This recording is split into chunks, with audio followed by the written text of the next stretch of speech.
नमस्ते। सभी को इंदिरा एकादशी की हार्दिक शुभकामनाएं।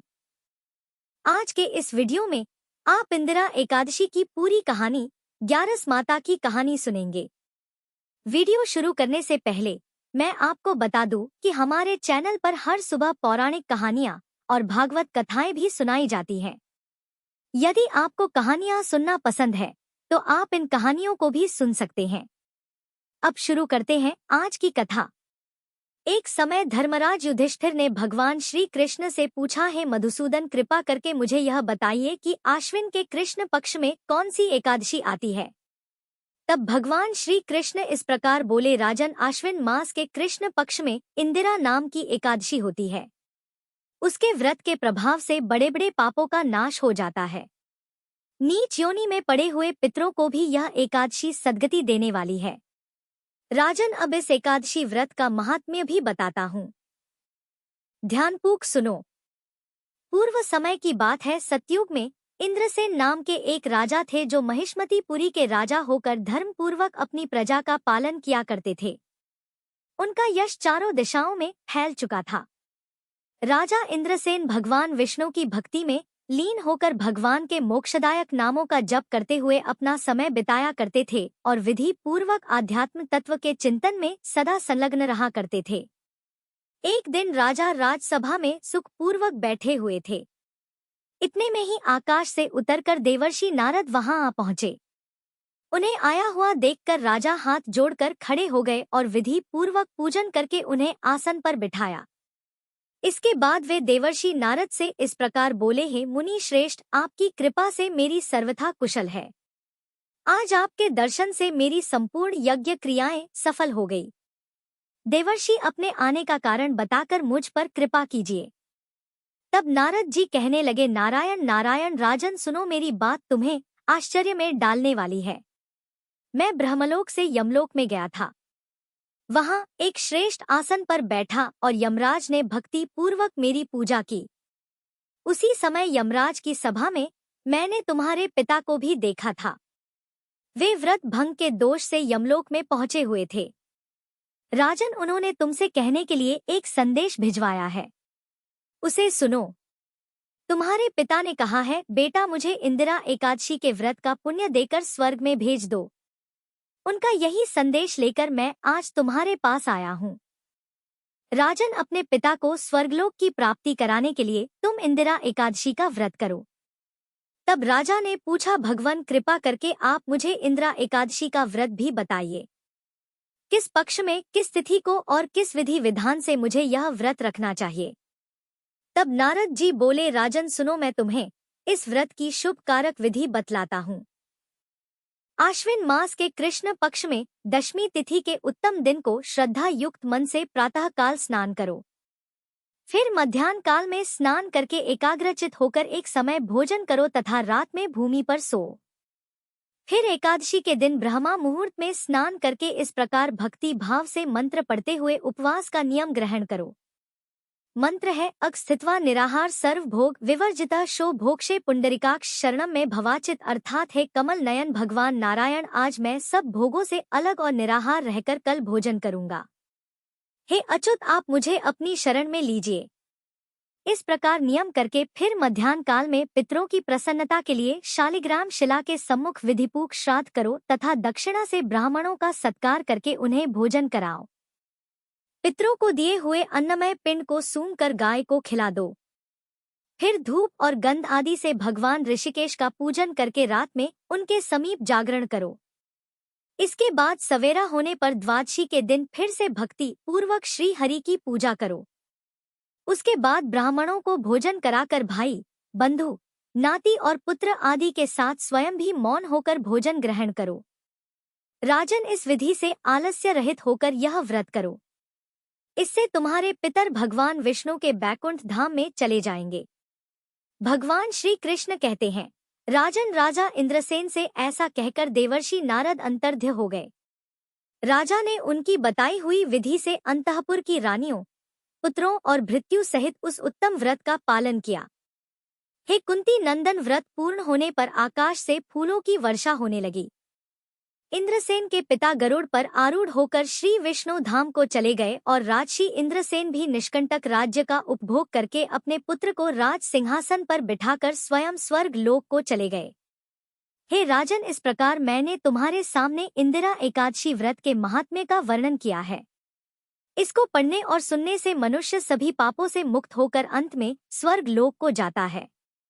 यह थी इंदिरा एकादशी व्रत की कथा। अब सुनिए गारस माता अर्थात एकादशी माता की कथा। पौराणिक कथा के अनुसार सतयुग में मुर नाम का दैत्य उत्पन्न हुआ। वह बड़ा बलवान और भयानक था।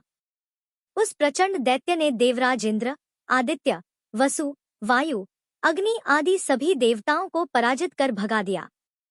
तब देवराज इंद्र सहित सभी देवताओं ने भयभीत होकर भगवान शिव से सारा वृतांत कहा और देवतागण कहने लगे कि हे कैलाशपति, मुर दैत्य से भयभीत होकर हम सभी देवतागण मृत्यु लोक में फिर रहे हैं। हे महादेव, हम सभी पर बड़ा भारी संकट आ पड़ा है, कृपया हमारी रक्षा कीजिए। देवता गणों की बात सुनकर तब भगवान शिव इस प्रकार बोले, हे देवताओं, तीनों लोकों के स्वामी, भक्तों के दुखों का नाश करने वाले भगवान विष्णु की शरण में जाओ, वे ही तुम्हारे दुखों को दूर कर सकते हैं। महादेव के ऐसे वचन सुनकर सभी देवता क्षीर सागर में पहुंचे। वहां भगवान को शयन करते देख हाथ जोड़कर उनकी स्तुति करने लगे। स्तुति करते हुए देवतागण इस प्रकार कहने लगे, हे देवताओं द्वारा स्तुति करने योग्य परम प्रिय प्रभु, आपको बारंबार नमस्कार है। देवताओं की रक्षा करने वाले मधुसूदन, आपको हमारा नमस्कार है। कृपया आप हमारी रक्षा करें। दैत्यों से भयभीत होकर हम सब इस समय आपकी शरण में हैं। देवराज इंद्र सहित देवताओं के ऐसे वचन सुनकर भगवान विष्णु कहने लगे, हे इंद्र, ऐसा मायावी दैत्य कौन है जिसने सभी देवताओं को जीत लिया है? उसका नाम क्या है? उसमें कितना बल है? और वह किसके आश्रम में है? उसका स्थान कहाँ है? यह सब मुझसे बताओ। भगवान के ऐसे वचन सुनकर देवराज इंद्र कहने लगे, हे प्रभु, प्राचीन समय में नाड़ीजंग नाम का एक राक्षस था। उसके महापराक्रमी और लोक विख्यात मुर्ध नाम का एक पुत्र हुआ। उसकी चंद्रावती नाम की नगरी है। उसी ने सब देवता गणों को स्वर्ग से निकालकर इस समय वहां अपना आधिपत्य जमा लिया है। उसने इंद्र, अग्नि, वरुण, यम, वायु आदि सभी देवताओं को उनके अधिकार से वंचित कर दिया है। हे प्रभु, उस दैत्य का अत्याचार तो इतना अधिक बढ़ चुका है कि वह स्वयं ही सूर्य बनकर प्रकाश करता है, स्वयं ही मेघ बन बैठा है और सबसे अजय हो गया है। हे असुर निकंदन, उस दुष्ट को मारकर हम देवता गणों को अजय बनाइए। ऐसे वचन सुनकर भगवान ने कहा, हे देवताओं, परेशान ना हो, मैं शीघ्र ही उसका संहार करूंगा। तुम सब इस समय चंद्रावती नगरी में जाओ। इस प्रकार कहकर भगवान विष्णु सहित सभी देवताओं ने चंद्रावती नगरी की ओर प्रस्थान किया। उस समय दैत्य सेना सहित युद्ध भूमि में गरज रहा था। उसकी भयानक गर्जना सुनकर सभी देवतागण भय के मारे चारों दिशाओं में भागने लगे। जब स्वयं भगवान विष्णु रणभूमि में आए तो दैत्य उन पर भी अस्त्र शस्त्र आयुध लेकर दौड़े। भगवान ने तब उन्हें सर्प के समान अपने बाणों से बीध डाला। बहुत सारे दैत्य इस प्रकार मारे गए। केवल मुर बचा रहा। वह अविचल भाव से भगवान के साथ निर्भय होकर युद्ध करता रहा। भगवान जो भी तीक्ष्ण बाण उसे मारने के लिए चलाते, उसके लिए वह पुष्प बाण सिद्ध हो जाते। यहाँ तक कि भगवान से युद्ध करते समय उसका सारा शरीर छिन्न भिन्न हो गया। किंतु वह लगातार युद्ध करता रहा और फिर दोनों के बीच मल्ल युद्ध भी हुआ।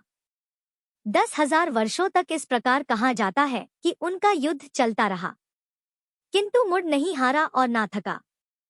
मुड़ से कई वर्षों तक लगातार युद्ध करने और युद्ध में थककर साथ ही अपनी माया रचाने के लिए भगवान विष्णु बद्रिका आश्रम चले गए। वहां हेमवती नाम की सुंदर गुफा थी। उसमें विश्राम करने के लिए भगवान उसके अंदर प्रवेश कर गए। वह गुफा 12 योजन लंबी थी और उसका केवल एक ही द्वार था। विष्णु भगवान वहां योग निद्रा की गोद में सो गए। देखते ही देखते मुर भी उनके पीछे पीछे आ गया और भगवान को सोया हुआ देखकर उन्हें मारने के लिए तैयार हुआ। तभी भगवान के शरीर से उज्ज्वल कांतिमय रूप वाली देवी प्रकट हुई। देवी ने जब अपने सामने मुर नाम के दैत्य को युद्ध करने के लिए तत्पर देखा तो उसे युद्ध करने के लिए ललकारा। तब देवी ने मुर दैत्य से युद्ध किया और उसे तत्काल मौत के घाट उतार दिया। उधर जब भगवान विष्णु योग निद्रा की गोद से उठे तो उन्हें सारी बातें ज्ञात हुई। सब बातों को जानकर भगवान विष्णु देवी से कहने लगे कि देवी, आपका जन्म एकादशी के दिन हुआ है, अतः आप गारस माता के नाम से पूजित होंगी और आपके भक्त भी वही होंगे जो मेरे भक्त हैं। ग्यारस के दिन अर्थात एकादशी के दिन जो भी भक्त सच्चे मन से मेरी पूजा करने के साथ साथ तुम्हारी भी पूजा करेगा, उसके घर में कभी अकाल मृत्यु नहीं होगी और हर आने वाले संकट से भी परिवारजनों की रक्षा हो सकेगी। ऐसा कहकर भगवान विष्णु अंतर्ध्य हो गए। आज का वीडियो यहीं तक था। उम्मीद है यह वीडियो आपको पसंद आई होगी। अच्छी लगी हो तो लाइक करके कमेंट बॉक्स में जरूर बताइएगा।